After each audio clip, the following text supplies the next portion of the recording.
Fridge में रखे बचे हुए चावल न खाएं वरना माहिरीन ने खबरदार कर दिया। तिब्बी माहिरीन की जानिब से इंकिशाफ किया गया है कि फ्रिज में रखे हुए चावल खाने से फूड पॉइजनिंग का खतरा होता है।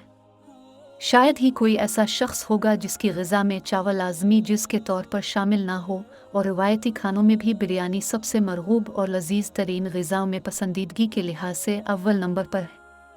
लेकिन क्या आपको मालूम है कि बेशतर औकात घरों में रखे हुए पुराने चावल जो फ्रिज में महफूज किए जाते हैं, सेहत के लिए नुकसानदेह भी हो सकते हैं। माहिरीन का कहना है कि चावलों को दोबारा गर्म करना ख़तरनाक नहीं, बल्कि अहम यह है कि चावल पकाने के बाद उन्हें महफूज कैसे किया जाए। तिब्बी माहिरीन के मुताबिक चावल जितना ज़्यादा मामूल के दर्जाए हरारत पर तैयार होते हैं, वो सेहत के लिए इतने ही नुकसानदेह हो जाते हैं।